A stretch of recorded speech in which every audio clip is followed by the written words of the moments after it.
우리는 선교 축제 기간 동안에 국가적 애도의 시간을 지금 가지고 있습니다.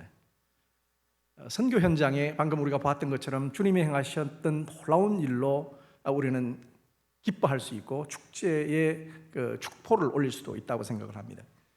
그러나 한편으로 사람인 우리가, 예수를 믿는 우리가, 하나님의 교회인 우리가 이 땅에서 부족하게 행함으로 말미암아 선교 현장에 애도해야 될 일도 있다는 사실도 기억해야 한다고 생각을 합니다. 저는 오늘 저와 여러분들과 함께 조금 무거운 말씀으로 좀 말씀을 나누려고 합니다. 그것은 바로 주님이 그토록 중하게 명하셨던 주님의 지상명령을 잊어버린 교회의 선교 현장의 모습이라는 겁니다. 저는 최대의 무슬림 국가로 무슬림의 인구를 가진 그런 인도네시아에 파송되어서 지금 26년째 선교 사역을 하고 있습니다. 그런데 선교사인 제가 선교 현장에서 경험하는 그 기독교 또 교회, 기독교회의 어떤 그 안타까운 그런 현실들에 대한 그런 질문들이 제게 있습니다. 왜 350년 동안 기독교 국가였던 네덜란드의 식민 통치를 받았고 온 인도네시아 지역의 모든 도시마다 가장 중심부에 교회를 설립하고 선교사들을 파송했던 그런 인도네시아가 네덜란드가 떠나고 나서 인구의 85%가 일시에 무슬림으로 이슬람 종교를 바꿔버렸고 남아있는 교회마저도 70%는 종교다원주의적인 자유주의 물결에 휩쓸려 있고 그 중에 또 남은 20% 정도는 그야말로 신사도 운동과 기복신앙에 기초한 영광신학에 물들어 있고 세대주의적인 그런 신학에 물들어서 선교하기를 거부합니다. 왜 그럴까? 여러 가지 이유가 있겠지만 가장 명확한 답이 있다면 저는 인도네시아 교회가 말씀을 제대로 가르치지 않은 것 때문이다 라고 말씀을 할 수 있을 것 같습니다. 인도네시아 교회가 말씀을 제대로 가르치지 못한 이유가 있다면 인도네시아에서 선교해 온 선교사들이 말씀을 제대로 가르치지 않았다라고 하는 그런 이유도 또 있을 것입니다. 인도네시아 선교에 있어서 가장 역사적으로 훌륭하게 사역을 잘했고 성공적으로 사역했다고 평가받고 있는 선교사는 120여 년 전에 루트교에서 파송된 노맨선 선교사라고 하는 분입니다. 그분은 3천만의 인구를 가진 바딱족이라고 하는 인도네시아의 세 번째 큰 종족을 복음화해서 인도네시아 최대 교단인 바딱 종족교회를 세우고 신약을 번역하기까지 대단히 열성적으로 사역을 잘 감당했습니다. 그러나 말씀을 제대로 가르치지 않고 말씀을 가르칠 수 있는 영적 지도자를 세워놓지 않고 문화선교와 종족 입양선교를 진행을 했을 때 현재의 결과는 그 교단의 교회는 조상신을 섬기는 교회고 또 우상숭배가 보편화된 교회가 되어버렸고 선교하지 않는 종족교회가 되고 자신의 교단에만 구원이 있다고 믿는 독선적인 교회가 되어버렸습니다. 스티븐 닐이라고 하는 선교 역사학자가 자기 책에서 전 세계 선교 역사 중에 가장 탁월한 선교사 한 사람을 뽑으라면 노맨선 선교사라고 말할 수 있을 것이다.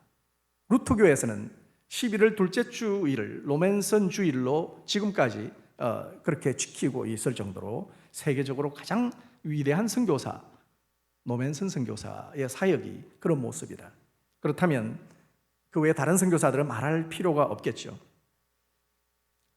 또 하나의 질문은 왜 그리스도인들은 자녀들에게 말씀을 가르치는 일에 정말 헌신적으로 열심을 내고 모지 못하고 있는가? 개신교회는 말씀을 가르치는 일에 얼마나 정말 헌신을 하고 있는가? 특별히 무슬림 지도자들은 기독교 지역에 기독교가 아주 풍성한 그런 나라들을 역사적으로 지금 이슬람이 계속 정복해오고 있다고 자신을 가지고 말을 하고 있습니다. 소아시아 7교회는 이미 튀르키아라고 하는 이전에 터키가 지금 이슬람화 됐고 유럽도 지금 이슬람 인구가 훨씬 많습니다. 자, 그리고 그들은 100년 내지 200년 기독교가 흥황한 나라가 이슬람이 정복하기 딱 좋을 나라다. 왜냐하면 기독교는 엉터리이기 때문에. 주일날 30분 설교 듣고 말씀으로 살아가지 않는 그들과 코란의 생명을 걸고 아이들에게 코란 가회를 시키면서 그렇게 심지어는 코란 교사가 있는 그 부산뜨린이라고 하는 가정에, 그 교사가 있는 가정에 아이를 위탁하면서 아이들이 말씀에 따라, 코란 말씀에 따라서 살아가고 이웃을 사랑하고 생명을 드리는 헌신을 하도록 하는 그 일, 그 부산뜨린이 지금 10,000개 가까이 되는 그런 지역에, 인도네시아 전역에 확산되어 있을 정도로 그렇게 자신 있게 아이들을 어릴 때부터 말씀에 철저히 훈련하는, 그래서 그들이 자신 있게 말하는 것은 기독교인이 가지고 있는 말씀에 대한 열정보다 이슬람이 가지고 있는 코란 경전에 대한 두려움과 그 열정이 훨씬 강하기 때문에 반드시 우리는 기독교를 이길 수가 있다, 이렇게 확신하는 것입니다. 저는 저와 여러분들이 이 선교 축제를 하시면서 조금 무거운 마음으로 이 질문에 답할 수 있어야 한다고 생각합니다. 저와 여러분들은 다음 세대를 위해서 과연 어떻게 헌신하고 있는지, 특별히 하나님의 말씀이 다음 세대에게 어떻게 전수되고 나는 나대로 말씀에 대해서 정말 말씀의 사람으로 내가 어떻게 세워지고 있는지를 고민해야 될 필요가 있다는 겁니다.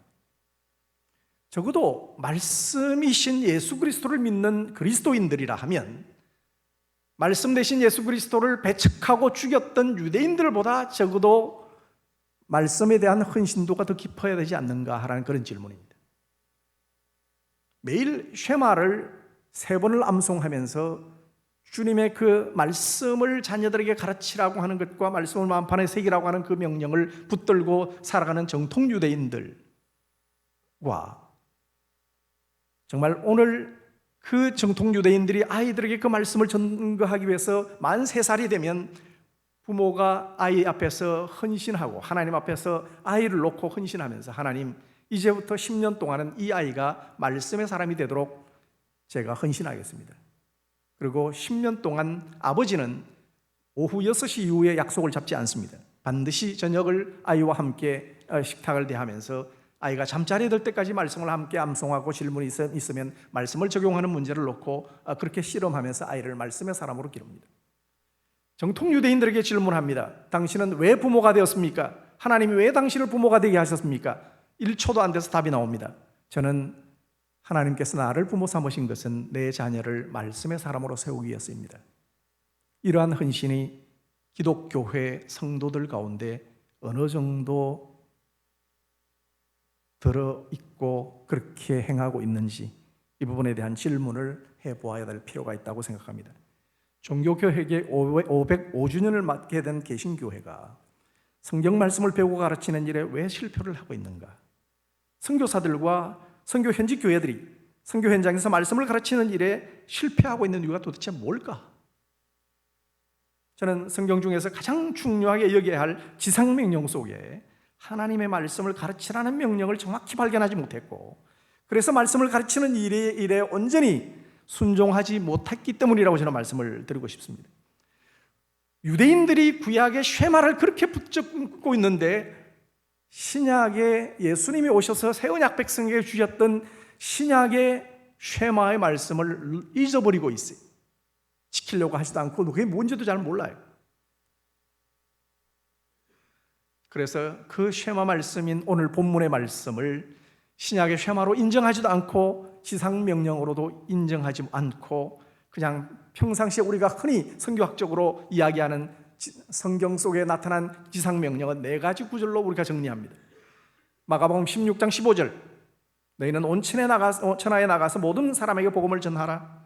그리고 누가복음 24장 46절로 48절, 또 이르시되 이같이 그리스도가 고난을 받고 제3일에 죽은 자 가운데서 살아날 것과 또 그의 이름으로 죄사함을 받는 회개가 예루살렘에서 시작하여 모든 족속에게 전파될 것이 기록되었으니 이것이 너희는 이 모든 일의 증인이다.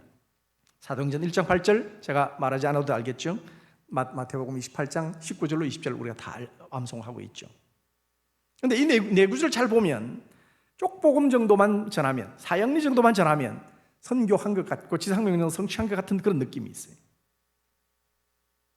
그런데 일반적으로 여러분 마태복음에도 지상명령이 있고 마가복음에도 지상명령이 있고 누가복음에도 지상명령이 있고 사도행전에도 지상명령이 있는데 왜 요한복음에는 지상명령이 없지? 그런가? 저는 지난 한 몇 년 사이에 의문이 들었어요. 그래서 제가 요한복음을 샅샅이 뒤져봤어요. 원어 분석을 다 해봤어요. 그리고 내러티브 분석을 다 해봤어요. 근데 저의 결론은 이 본문은 주님의 지상명령으로 보아야 한다라는 그런 결론입니다. 2000년 동안 개신교회가, 500년 동안 개신교회가 교회를 개혁한다고 해놓고 주님이 가르쳤던 가장 중요한 지상명령을 잃어버리고 있을 수 있다. 저는 지상명령들이 만약에 5개라고 한다면 그 중에 가장 중요한 지상명령은 바로 이 요한복음이어야 한다고 생각을 합니다. 왜냐하면 사실상 지상명령, The Greatest Command는 마태복음 28장 19절 20절이 아니고 마태복음 22장 37절로 40절입니다. 뭐죠? 주님 가장 큰 계명이 무엇이죠? 우리 다 알죠? 그래, 가장 큰 계명은 내 하나님을 사랑하되 어떻게 사랑하라고요? 내 마음을 다하고 내 힘을 다하고 내 뜻을 다하고 내 힘을 다해서 여호와 하나님을 사랑해라는 거죠. 그리고 두 번째가 뭐예요? 내 이웃을 내 몸과 같이 사랑하라. 이 말씀이 Greatest Command입니다. 근데 한국 분이 Greatest Commission이라고 하는 말을 번역을 잘못해서 The Greatest Commandment로 번역을 잘못하셨어요. 그래서 사실은 마태복음 28장의 그 Great Commission과 22장의 Great Commandment와 이 두 가지가 통합된 명령이 있다면 오늘 본문의 말씀입니다. 하나님을 사랑하고 하나님 대신 예수 그리스도를 사랑하는 자가 하나님의 말씀을 하나님을 사랑해서 이웃을 사랑하는데 그 이웃을 사랑하는 대상이 누구냐? 뭘 하면서 이웃을 사랑하느냐? 말씀을 가르치는 것으로 사랑하는 이 명령이 바로 신약에서 바로 가장 중요한 지상명령이다. 그렇다면 지금까지 교회는 지상명령 중에 가장 중요한 명령, 가장 큰 명령, 가장 중요한 명령, 이 명령을 소홀히 했고 그 결과가 오늘 차세대를 예측할 수 없는 그런 교회가 되어버렸고 선교현지도 이것은 충분히 가능하게 일어날 수 있는 그런 위험이 있는 그런 상태라고 하는 것입니다. 저는 요한복음을 연구해 보면서 왜 요한복음의 이 오늘 본문의 말씀을 그렇게 중요하게 여기지 않았는가를 이유를 좀 알게 됐어요. 왜냐하면 요한복음 20장 마지막 절 31절을 보시면 저와 여러분 너무 잘 아는 것처럼 요한복음의 기록 목적이 너무 선명해요. 뭐라고 기록하고 있느냐면 요한복음에서는 이것을 기록함은 너희로 예수께서 하나님의 아들 그리스도이심을 믿게 하려 하며 또 너희로 믿고 그 이름을 힘입어서 생명을 얻게 하려 합니다. 그러니까 예수님을 믿고 생명을 얻는 것, 전도하는 목적으로 이 요한복음이 쓰여졌다 해서 요한복음 20장으로 끝이 났다라고 생각을 하는 거예요. 그런데 21장은 많은 학자들이 부록인 것 같다, 아니면 후대에 그냥 이렇게 삽입을 한 것 같다, 또 어떤 학자는 사본에 없는 것 같다, 뭐 이렇게 얘기한 사람도 있어요. 그런데 사본학이 지금 굉장히 발전해 있는 현재에 지금까지 발견된 2만 개가 넘는 사본들 중에 요한복음 사본에 요한복음 21장이 없는 사본은 하나도 없습니다. 그리고 요한복음을 1장부터 21장까지 전체 내러티브 분석을 해보면 21장은 결론 부분입니다. 저자의 의도가 가장 중요하게 담겨 있는 곳이 바로 이 결론입니다. 21장이 요한복음 전체예요. 예수 그리스도를 믿게 된 사람들이 이제 어떻게 해야 될 것인가에 대한 주님의 준엄한 명령이 우리에게 주어지고 있는 본문이 바로 오늘 21장 내용이고 그 중에 특별히 오늘 읽었던 15절부터 17절 말씀인 것입니다. 저는 저희들이 2000여 년 동안 이 주님의 거룩한 지상명령을 잊었다 할지라도 오늘부터 저희들이 선교 축제를 마무리하면서 이 말씀을 붙들고 저와 여러분들이 다시 한번 선교를 위해서도 기도하고 우리 나라를 위해서도 기도하고 선교 현지 교회들을 위해서도 주님 이 지상 명령이 선교 현장에서 그대로 나타나고 순종되어 줄 수 있도록 위해서 기도할 수 있는 그런 축복이 있게 되기를 주의 이름으로 축원합니다. 그런데 정말 그렇다면 이제 뭐 우리가 이름을 지상 명령으로 하든 신약의 쉐마로 하든 이름이 중요한 것이 아니고 주님이 하신 명령은 분명하니까 이 명령을 도대체 어떻게 해야 순종할 수 있겠는가? 저는 이 주님이 요한복음 21장에서 주셨던 이 그야말로 중요한 이 명령의 내용이 무엇인가를 정확히 알아야 합니다. 그리고 그것이 무엇을 의미하고 또 그것이 또 우리의 삶 속에 최우선적으로 순종하는 일로 말미암아 주님이 기뻐하시는 일이 벌어지고 선교 현장에서도 바로 가장 주님이 기뻐하는 선교가 일어날 수가 있다고 생각을 합니다. 그렇다면 요한복음 오늘 본문에 나타난 주님의 지상명령은 도대체 무엇입니까? 두 가지로 딱 정리해 볼 수 있습니다. 첫째는 먹는 문제를 걱정하지 말라는 겁니다. 요한복음 오늘 이 본문 15절에 처음 보시면 그들이 식사한 후에 예수께서 시몬 베드로에게 말씀하셨다 이렇게 말씀합니다. 그런데 이 원문을 읽어보면 한국말로 번역이 되지 않은 운이라고 하는 그러므로라고 하는 그 접속사가 들어가 있습니다. 이 원문을 직역하면 이렇습니다. 그러므로 그들이 식사하였다. 그 후에 예수께서 시몬 베드로에게 말씀하신다 이렇게 돼 있어요. 현재형이에요. 베드로에게 과거만 말하는 게 아니고 지금도 우리에게 계속 말씀하고 계세요. 주님은. 근데 여기 그러므로라고 하는 것은 예수님이 식사를 준비한 과정을 그 앞에서 설명했는 내용을 지금 설명을 하고 있고 주님이 어떻게 어떤 과정을 통해서 제자들에게 이제 식사 준비를 다 준비해 놓으셨다라는 그 말씀입니다. 그래서 이제 예수님이 준비한 그 식탁을 예수님 제자들이 이제 맛있게 지금 식사를 하고 있는 내용입니다. 무슨 말씀입니까? 예수님이 제자들의 일용할 양식 문제를 해결하였고 앞으로도 계속 해결할 것이다 라고 하는 메시지입니다. 먹는 일에 생명 걸지 마라. 먹는 일에 최우선으로 그렇게 너의 우선순위를 두지 말라 이렇게 말씀을 합니다. 그런데 오늘 이 본문에 나타난 베드로는 그 먹는 문제에 그렇게 자유롭지는 않았던 것 같습니다. 베드로는 무슨 일인지 모르지만 주님이 부활하시고 나면 갈릴리에 있는 산에서 만나자고 그랬습니다. 아마 제자들이 산에 모여 있었을 겁니다. 그런데 무슨 이유에 있었는지 산에 있던 그들이 갑자기 바다로 몰려갔습니다. 아마도 예수님이 부활하시고 몇 번은 나타나셨지만 이렇게 자주 나타나시지 않았고 또 배도 출출하고 실제로 배가 고픈 일도 있고 시간을 좀 잘 활용해서 좀 우리가 먹는 것도 좀 이렇게 물고기 좀 잡아서 끼니도 좀 해결하자 이런 이유로 아마 바다로 내려갔는지 모르겠습니다. 여러 가지 이유가 있겠지만 그 중에 하나는 아마도 베드로는 그 마음속에 내가 적어도 다른 사람은 다 몰라도 주님, 다른 사람이 다 주님 배반해도 나는 주님을 향해서 내 생명을 드리겠다고 그렇게 공언해놓고 예수님 앞에서 3번 부인하는 그런 어처구니 없는 실수를 했기 때문에 나는 예수님을 따를 수 있는 그런 제자로서의 그 자격이 상실되었다라고 하는 자포자기하는 마음으로 아마 그 바닷가에서 물고기를 잡기로 결정을 했던 것 같습니다. 이 원문에 보면 그 배라고 하는 정관사를 쓰고 있습니다. 그 배라고 하는 말은 예수님을 떠나기 전에 베드로가 소유하고 있었고 물고기를 잡아왔던 그 배를 말하는 겁니다. 결국 우리는 이 본문을 면밀히 살펴보면 베드로는 아마도 이전 직업으로 돌아가기로 결정을 한 상태가 아닌가 그렇게 생각을 합니다. 주님은 베드로와 나머지 6 제자들 총 7명의 제자가 어떤 결정을 하고 지금 바다에서 물고기를 잡는지를 잘 아셨습니다. 그래서 밤새도록 그들이 가지고 있는 가장 탁월한 전문성으로 물고기를 잡고 있을 때 예수님이 전능하신 기적을 행하셨습니다. 생각 없는 물고기가 그들이 쳐놓은 그물 속으로 들어갑니다. 예수님이 뭐라고 하셨겠어요? 야, 너 거기 들어가지 마. 나와. 한 마리씩 너 나와.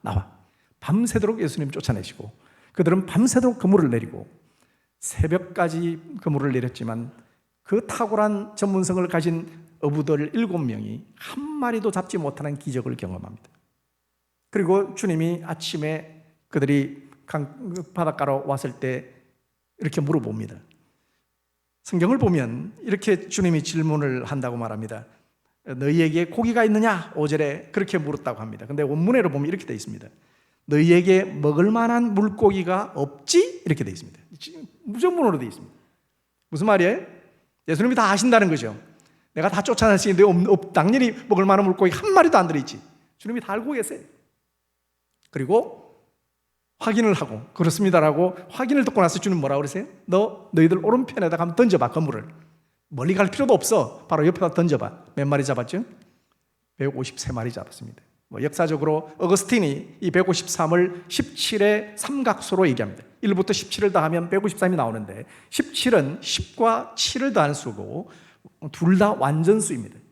앞으로 아브라함의 믿음을 받는 이 사도를 통해서 이어질 신구약의 모든 아브라함의 믿음을 갖는 백성들의 총수를 일컬어서 아마도 주님이 이 150세마리의 물고기를 상징하고 있다고 그렇게 이야기를 합니다. 대부분의 학자들이 동의하고 있고 저도 동의합니다.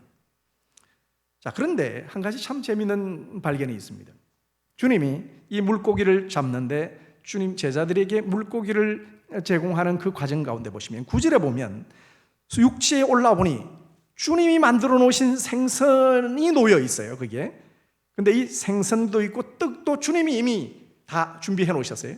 근데 이 생선이라는 단어를 옵사리온이라는 단어를 씁니다. 이 단어는 대단히 희귀하게 쓰이는 단어입니다. 여러분 흔히 아는 물고기는 어떤 단어죠? 익두스죠. 익두스. 여기도 익두스가 150세마리 할 때는 익두스를 썼는데 예수님이 준비한 물고기는 옵사리온이라는 단어를 씁니다. 이 옵사리온은 요한복음에만 5번 딱 사용됩니다. 이 요한복음 5번 중에 3번이 이 본문에서 쓰이고 2번이 요한복음 6장 오병이어 기적에서 사용됩니다. 요한복음의 오병이어는 공관복음의 오병이어와 달리 공관복음에서는 제자들 보고 나눠주라고 그랬죠. 근데 요한복음에서는 오늘 6장에도 그렇고 오늘도 그렇고 예수님이 직접 나눠주십니다. 무슨 메시지죠? 예수님을 이용해서 자기들의 생계 문제를 해결하려고 했던 불신앙의 사람들이 모여들어서 그 5,000명이고 실제로는 한 2만 명 가까이 되는 그 엄청난 인파들을 그 믿음 없는 사람들도 다 먹이신 예수님이라는 겁니다. 공급자이시라는 겁니다. 그런데 하물며 제자로 부른 너희들이 먹고 사는 문제들을 내가 책임 못 지겠느냐? 내가 지금 먹을 거 준비하지 않았느냐? 앞으로도 준비할 거다. 걱정하지 마라.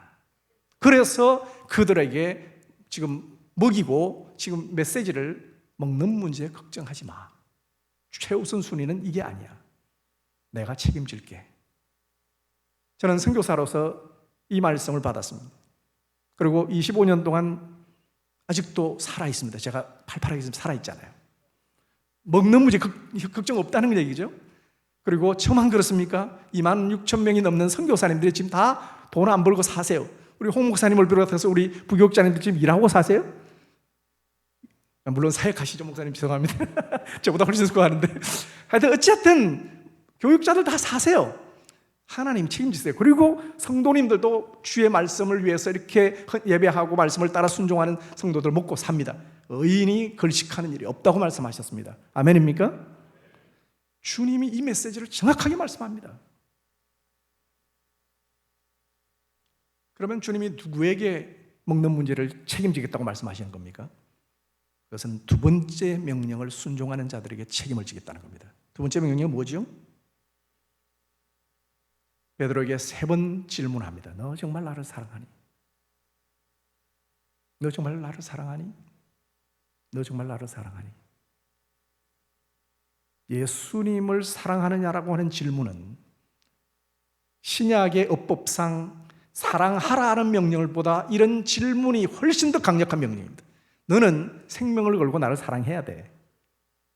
그런 질문과 마찬가지입니다. 대단히 강력한 명령이죠. 질문을 던집니다. 너가 정말 주님을 사랑하는지를 한번 살펴봐라. 점검해봐라.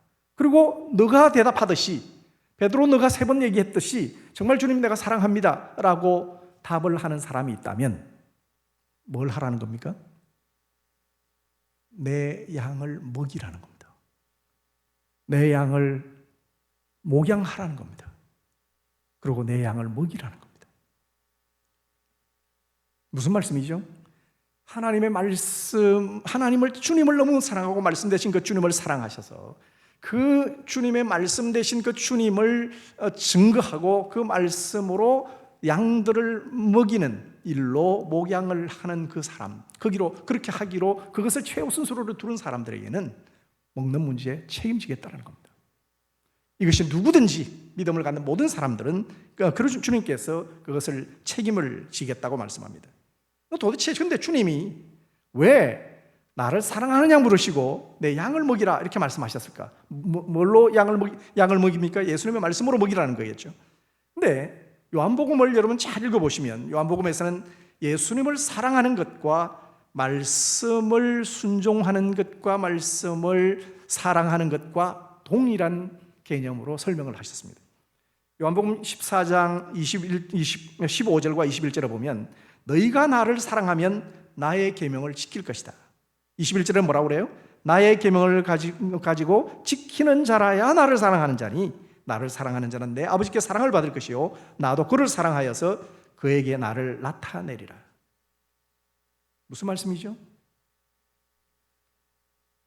구약의 쉐마에서는 여호와를 사랑하라 이렇게 말씀하죠. 쉐마 이스라엘 백성들이여, 우리 하나님은 하나 되신 하나님인 것을 우리가 믿는다. 너희들이 정말 하나님을 한 분 되신 하나님, 에하드 되신 하나님, 그 한 분인 것을 너희가 믿는다면 너희들은 여호와 하나님을 사랑하라 이렇게 명령합니다. 근데 그 사랑하라, 어떻게 사랑하라고요? 내 마음을 다해서 사랑하고 내 뜻을 다해서 사랑하고 내 힘을 다해서 사랑하라 이렇게 말씀을 합니다. 그리고 나서 6절에는 뭐라고 말하냐면 내 마음판에 마음을 다해서 사랑하는 것을 설명합니다. 마음을 다해서 사랑하는 건 무엇이냐? 너 마음판에 내가 오늘 너에게 명하는 명령을 새기는 것이다. 히브리어로 하야라고 하는 것은 그한다라는 의미입니다. 이 말씀이 너에게 그하도록 해라. 그것이 마음으로 사랑하는 것이라고 이렇게 말씀을 했는데, 오늘 이 요한복음에서는 주님이 너무나 선명하게 말씀하세요. 나의 계명을 가지고 지키는 자라야 나를 사랑하는 것이다. 그러니까 저와 여러분들이 주님이 이렇게 묻습니다. 베드로가 주님에게 동일하게 말씀합니다. 너 나를 사랑하니? 이 얘기는 뭐죠? 내 말씀을 사랑하느냐? 그리고 내 말씀을 내 마음판에 새기기를 원하느냐? 이렇게 물어보는 겁니다. 그러니까 사랑하는 것과 말씀을 마음판에 정말 사랑해서 내 마음을 마음판에 말씀을 새기는 그 일을 너무너무 사모하는 것, 그것이 예수님을 사랑하는 일이라는 겁니다. 자, 그렇게 한 사람이 하나님을 사랑하고 예수님을 사랑하면 자기에게 말씀을 먹여요. 말씀을 새겨요. 그리고 말씀으로 지켜나가고 살아간단 말이에요. 그런데 이 사람이 이웃을 어떻게 사랑하죠? 이제 예수님의 명령은 뭐죠? 예수님의 어린 양을 먹이고 어른 양도 먹이고 목양하는 일로, 그 목양하는 일, 먼저는 하나님을 사랑하고 예수님을 사랑해서 말씀을 다 자기가 충분히 먹고 훈련하고 배우고 연마해서 경험해서 그것으로 다른 사람에게 자기가 배운 것들을 목양하고 가르치고 전달하는, 그래서 어제 믿은 사람은 오늘 믿을 사람에게 전도하면 되는 것이죠. 그죠? 그리고 한 달 전에 믿은 사람은 한 달 후에 믿은 사람에게 말씀을 가르칠 수 있죠. 자기가 아는 만큼, 그것을 배운 만큼, 경험한 만큼 전달하는 것이죠. 그것이 바로 주님이 오늘 주시는 그런 명령이라고 말할 수 있습니다. 근데 많은 사람이 이렇게 말씀합니다. 이 오늘 본문을 잘 읽어보니까 누구에게 이 말씀을 줘요? 베드로하고 그 나머지 6 제자, 그러니까 총 7 제자에게 예수님이 지금 말씀하니까 사도들이나 목사님들이나 선교사님들이 이 말씀을 받아야 되죠. 이렇게 생각을 합니다. 물론 당연하죠. 목사님들과 선교사와 정말 모든 사역자들이 하나님의 말씀을 잘 배우고 연마하고 말씀을 사랑하고 말씀을 경험하고 그렇게 해서 말씀을 증거해야 되는 것은 당연합니다. 그렇다면 성도님들은 안 해도 될까요? 오늘 이 본문에 그들이라고 하는 존재는 바로 그 6명, 그 다음에 베드로를 포함하면 7명입니다. 왜 요한복음에는 7명의 제자를 기록하고 있을까? 요한복음은 상당히 상징성이 있는 책입니다. 7은 보통 복음서에서 이방인을 포함한 완전수를 말합니다. 오병이어 기적에서는 12개의 바구니를 남겼는데 유대인들에게 행한 이적이었고, 7병 기적은 7 광주를 남김으로 이방인들을 포함한 하나님의 백성들을 향한 하나님의 사랑을 언급할 때 7을 사용합니다. 요한계시록의 7교회는 전 세계에 오고 오는 모든 지역교회의 총수를 7교회라고 표현합니다.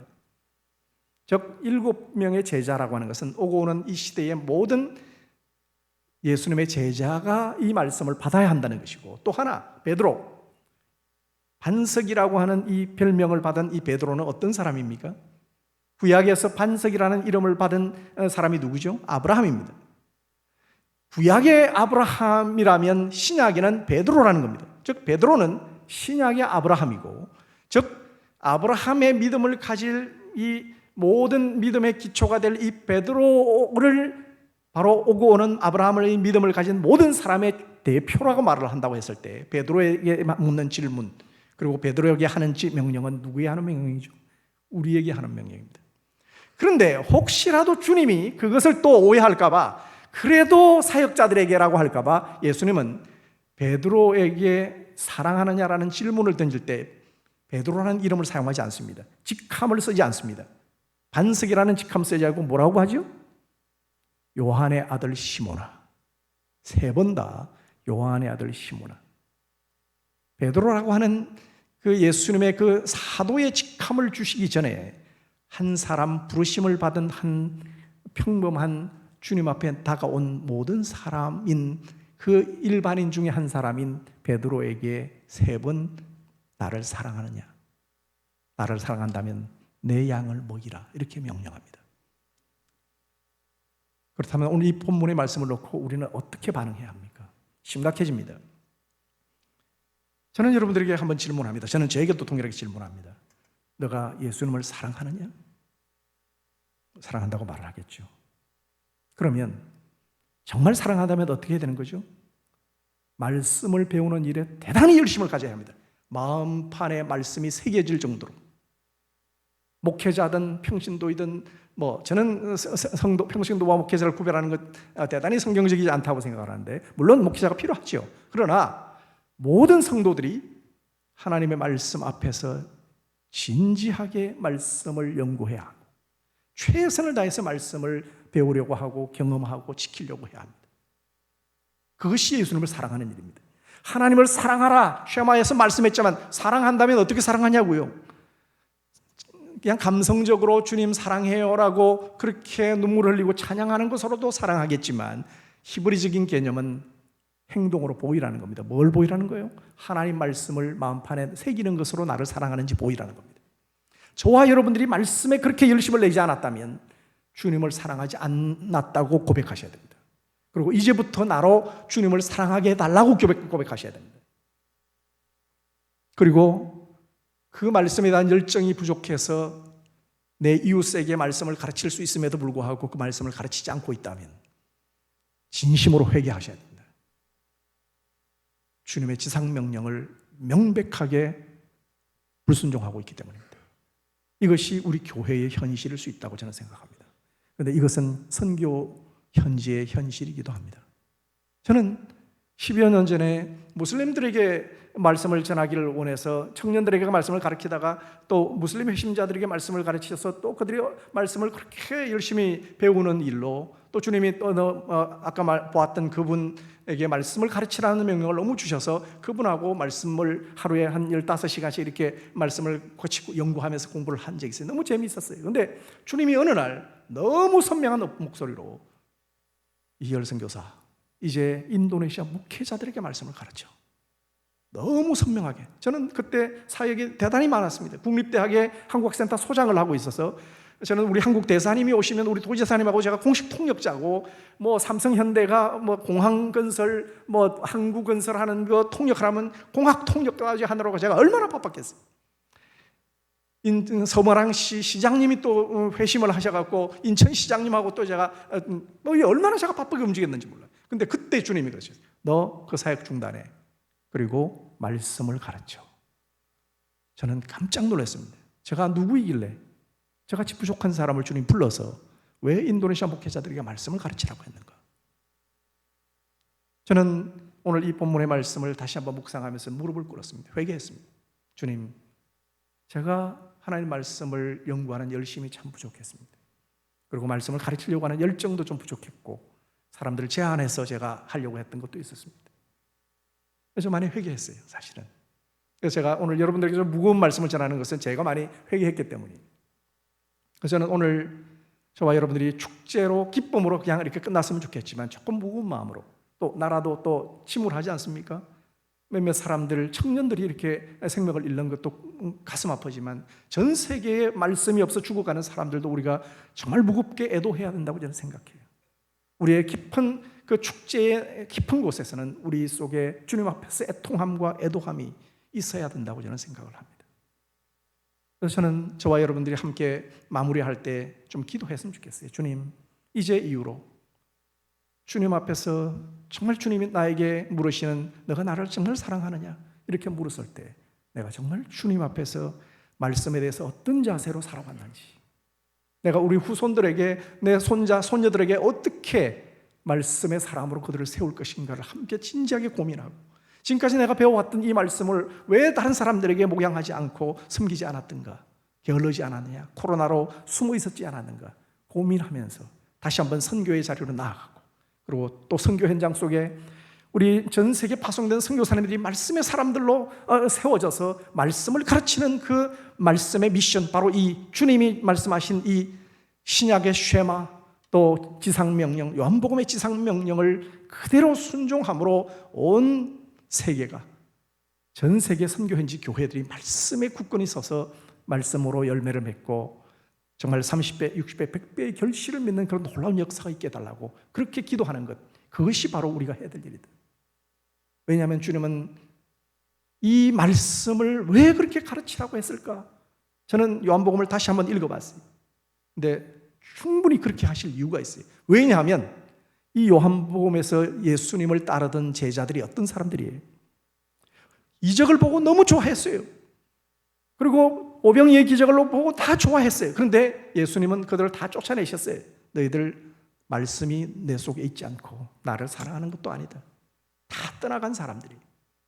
제자로 남은 사람은 그 12명밖에 없어요. 근데 12명 중에 한 명도 예수님 배반해요. 그리고 베드로는 예수님을 부인하고 그런 사람들이에요.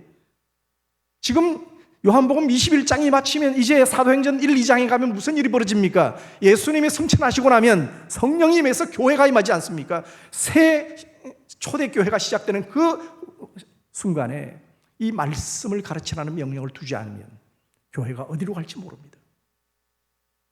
그리고 실제로 그 일이 벌어졌잖아요. 사도행전에서 많은 부흥이 일어나니까 6장에서 베드로하고 사도들이 깜짝 놀랐죠. 너무 바쁘니까 우리가 음식 배분하는 일로 말씀을 가르치는 일과 연구하고 말씀을 가르치는 일에 게을리하는 것은 옳지 않다라고 하는 것을, 이 말씀의 명령을 기억하면서 그들이 회개합니다.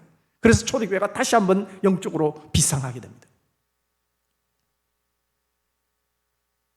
주님은 하나님의 나라를 건설하실 때 씨 뿌리는 비유로 이 나라가 확장된다고 말씀했잖아요. 그런데 길가에 떨어진 사람은 마음밭에 말씀을 새기는 일을 하지 않았던 사람이에요. 그러니까 말씀으로, 마음으로 사랑하는 데 실패한 사람이 길가에 떨어진 사람이 그죠? 그리고 돌짝밭에 떨어진 사람은 어떤 사람이에요? 핍박이 오니까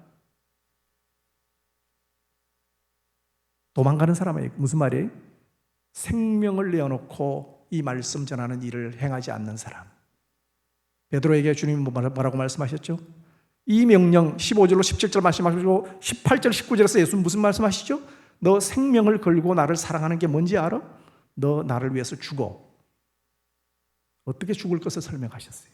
순교자의 반열에 드는 것이 생명을 다해서 사랑하는 겁니다. 즉 핍박이 오는 것을 극복하는 것이 생명을 다해서 사랑하는 것인데, 돌짝밭에 꺼진 사람은 핍박이 오니까 열매를 맺지 않아요. 하나님을 사랑하고 예수님을 사랑하지 않아요. 하나님 나라 임하지 않아요. 그리고 가시밭에 떨어진 사람은 뭐예요? 힘을 다해서 사랑하라고 하는 주님의 명령에 실패하잖아요. 재물의 유혹 때문에. 힘을 다해라서라고 하는 것은 히브리어로 메오드라고 하는 단어인데, 이 토라에서는 주로 경제력을 말해요. 경제력을 다해서 하나님을 사랑하라는 겁니다. 근데 주님이 이 본문에서 경제력을 다해서 사랑하라는 말씀을 제일 먼저 하세요. 주님이 뭐라고 그랬어요? 15절에 베드로야 너 나를 사랑하니 물어보시고 뭐라고 했어요? 너희가 이 사람들보다 나를 더 사랑하니 이렇게 물어보셨어요. 근데 이 번역 잘못된 번역이에요. 대부분의 학자들은, 저를 포함해서 모든 요한복음을 전공하는 학자들은 이것을 투토라고 하는 말은 사람으로도 번역될 수 있고 물건으로도 번역할 수 있는데, 사람으로 번역하는 게 컨텍스트에 전혀 맞지 않다라고 얘기해요. 왜냐하면 이 사람들보다, 그러면 지금 베드로 외에 몇 명이 있어요? 6명이 있잖아요. 여러분 6명하고 베드로하고 무슨 차이가 있죠? 다 예수님 부인한 사람들이고 다 예수님 때문에 죽을 때 다 도망간 사람들이죠. 그죠?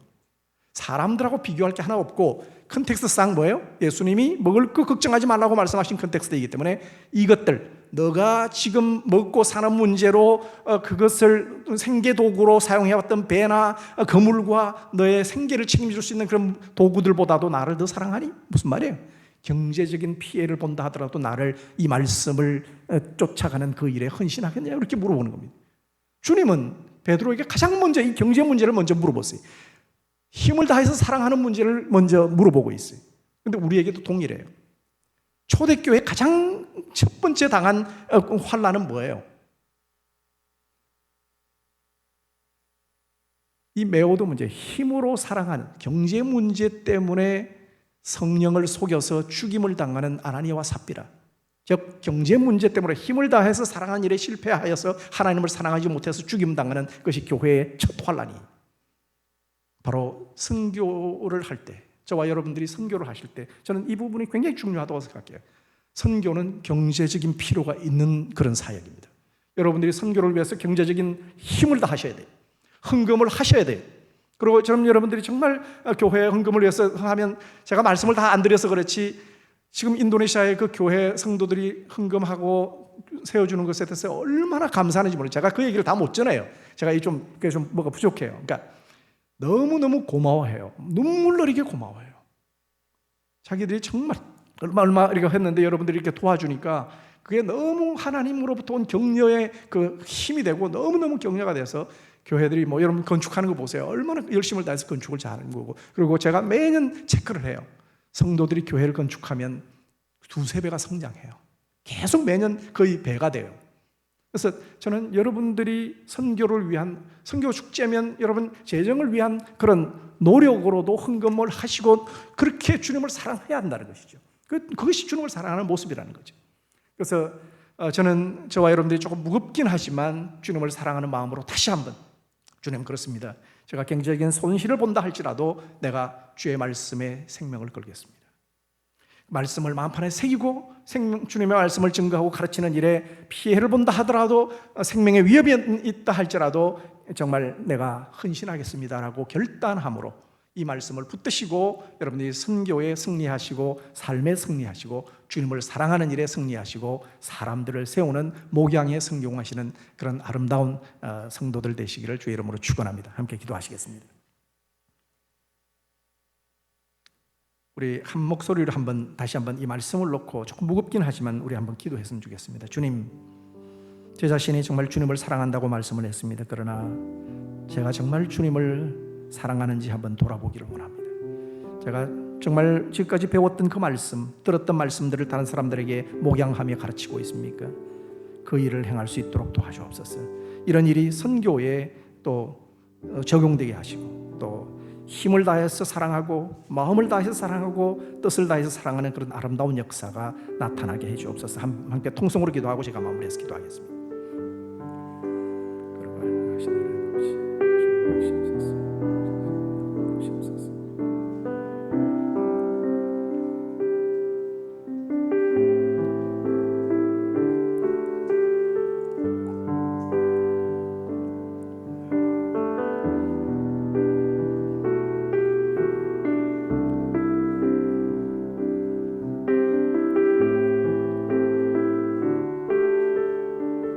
거룩하신 하나님, 말씀 되신 우리 주님 부활하셔서 영광 가운데 이 자리에 계시는 줄 믿습니다. 주님이 우리에게 그토록 강력하게 말씀하셨지만 저희들이 주님이 주신 그 가장 귀한 명령을 잊어버리고 살아왔던 것을 회개합니다. 주님, 다시 한번 저희들에게 생기를 불어넣어 주시옵소서. 용기를 불어넣어 주시고 오늘 주신 말씀대로 주님 앞에서 말씀을 사랑하되 마음판에 새기는 그 일로 마음을 다해서 사랑하게 하시고, 말씀 되신 주님을 생명을 다해서 사랑하게 하시고 힘을 다해서 사랑할 수 있는 축복을 허락하여 주옵소서. 이제 오늘 우리가 이 한 해의 코로나의 정중동에 하나님이 행하신 것들을 정말 찬양하고 영광을 돌리지만 우리를 돌아보며 회개함으로 이 모임을 마무리합니다. 주님, 다시 한번 저희들이 우리를 돌아보고 한국교회가 회복되고 전 세계 선교현지의 교회들이 오늘 이 주님의 지상명령이 이루어지는 그 교회가 될 수 있는 축복을 허락하여 주옵소서. 모든 선교사님들과 모든 사역자들이 오늘 이 말씀에 다시 한번 힘을 얻고 또 방향을 잡을 수 있는 축복도 허락하여 주옵소서. 거룩하신 예수님 이름으로 기도드리옵나이다. 아멘. 감사합니다.